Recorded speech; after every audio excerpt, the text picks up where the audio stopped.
এটি হলো black panther, পৃথিবীর বুকে বিচরণ করা সবচেয়ে রহস্যময়, সবচেয়ে ভয়ঙ্কর এবং প্রকৃতির এক চরম দুর্লভ প্রাণী। অন্ধকার অরণ্যের এই নিঃশব্দ ঘাতক এতটাই বিরল যে আন্তর্জাতিক কালোবাজারে এদের মূল্য কোটি কোটি টাকা। কিন্তু শুধু দাম বা দুর্লভতাই নয়, এদের শিকার করার অবিশ্বাস্য কৌশল ও ক্ষিপ্রতা দেখলে আপনি সত্যি অবাক হয়ে যাবেন। চোখের পলকে শিকারের ঘাড় মটকে দেওয়ার এমন ক্ষমতা আর কোনো প্রাণীর নেই বললেই চলে। বাঘ কিংবা সিংহের চেয়েও কেন এই ব্ল্যাক প্যান্থারকে বনের সবচেয়ে ভয়ঙ্কর রহস্য মনে করা হয়, চলুন আজ জেনে নেওয়া যাক অন্ধকারের এই আসল রাজার রোমাঞ্চকর অজানা গল্প। স্বাগতম আশ্চর্য দুনিয়ার আজকের এই বিশেষ ভিডিও। ব্ল্যাক প্যান্থার পৃথিবীর বুকে বিচরণ করা সবচেয়ে রহস্যময় ও চরম বিপজ্জনক এক শিকারী। সাধারণত এরা এশিয়া ও আফ্রিকার গহীন অরণ্যে এবং দক্ষিণ আমেরিকার গহীন আমাজন রেইন ফরেস্টে এদের রাজত্ব সবচেয়ে বেশি দেখা যায়। আর আমাদের বাংলাদেশে এই ভয়ঙ্কর প্রাণীর কোনো অস্তিত্ব নেই বললেই চলে। সম্পূর্ণ বিদেশি এবং দূরবর্তী গহীন অরণ্যের বাসিন্দা। কিন্তু বিজ্ঞানের চোখে ব্ল্যাক প্যান্থার আসলে আলাদা কোনো প্রজাতি বা জাত নয়। এরা মূলত চিতা বা জাগুয়ারেরই এক অতি বিরল রূপ। প্রকৃতিতে এক অদ্ভুত জেনেটিক পরিবর্তন বা মেলানিজমের কারণে এদের শরীরে সাধারণত হলুদ রঙের বদলে অতিরিক্ত কালো পিগমেন্ট তৈরি হয়।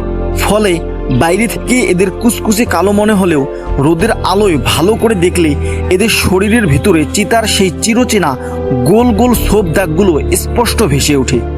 এই শিকারীর শারীরিক ক্ষমতা যে কাউকে চমকে দিতে বাধ্য।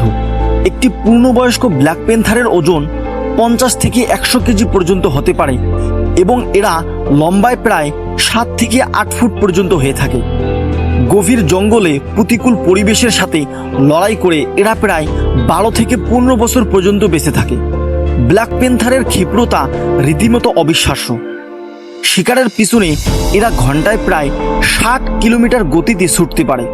এদের পেশিবহুল পায়ের থাবার এমন মারাত্মক শক্তি রয়েছে যে এরা প্রায় 20 ফুট লম্বা লাফ দিতে পারে অনায়াসেই।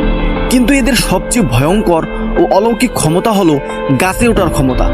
নিজের ওজনের চেয়ে দ্বিগুণ ওজনের একটি হরিণ বা বুনো শকুরকে চোয়ালে কামড়ে ধরে প্রায় 50 থেকে 60 ফুট উপরে নিমিষেই উঠে যায়। অন্য কোনো শিকারী যেন তাদের খাবারে ভাগ বসাতে না পারে। সেজন্য তারা ঘন্টার পর ঘন্টা গাছের ডালেই শিকার ঝুলিয়ে রেখে পাহারা দেয়। শিকার ধরার কৌশলে এরা চরম ধূর্ত। রাতের ঘন অন্ধকারে কালো শরীরের সুবিধা নিয়ে এরা শিকারের মাত্র কয়েক ইঞ্চি দূরত্ব পর্যন্ত নিঃশব্দে এগিয়ে যায়। শিকার কিছু বুঝে ওঠার আগেই ঘাড়ের পিছনে এক প্রাণঘাতী কামড়ে তার মেরুদণ্ড গুড়িয়ে দেয়।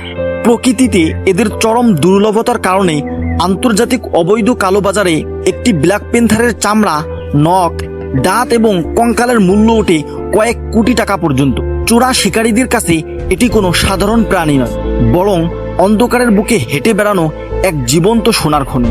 কিন্তু অত্যন্ত দুঃখজনক হলেও সত্যি, আন্তর্জাতিক কালোবাজারের এই অসাধু ব্যবসায়ী ও চোরা শিকারীদের অতিরিক্ত লোভের কারণেই অন্ধকারের এই দুর্লভ রাজা আজ পৃথিবী থেকে চিরতলে বিলুপ্তির পথে। প্রতিনিয়ত নির্বিচারে শিকার করার ফলে দিন দিন প্রকৃতি থেকে হারিয়ে যাচ্ছে এই অলৌকিক প্রাণীটি। তবে এই ব্ল্যাক প্যান্থারকে নিয়ে মানুষের কৌতূহলের কিন্তু শেষ নেই। আপনার কি মনে হয়, ব্ল্যাক প্যান্থার কি সাধারণ চিতার চেয়েও বেশি শক্তিশালী ও ভয়ঙ্কর, নাকি এরা অন্য কোনো জাতি? এদের এই রহস্যময় কালো রূপ কি এদের বিলুপ্ত হওয়ার মূল কারণ, নাকি মানুষের লোভের শিকার হয়ে দ্রুত বিলুপ্ত হওয়ায় আসল কারণ? এছাড়া বনের রাজা হিসেবে সিংহ নাকি এই ব্ল্যাক প্যান্থার, কাকে আপনার সবচেয়ে বেশি যোগ্য মনে হয়? আপনার মূল্যবান মতামতটি অবশ্যই কমেন্ট বক্সে জানিয়ে দিন। রহস্য ও রোমাঞ্চে ঘেরা পৃথিবীর এমন আরও অজানা ভিডিও নিয়মিত দেখতে চাইলে এখনই আমাদের আশ্চর্য দুনিয়া ইউটিউব চ্যানেলটি সাবস্ক্রাইব করে পাশে থাকা বেল আইকনটি বাজিয়ে রাখুন। দেখা হবে পরবর্তী কোনো রোমাঞ্চকর ভিডিওতে। সেই পর্যন্ত সবাই ভালো থাকুন, সুস্থ থাকুন। আল্লাহ হাফেজ।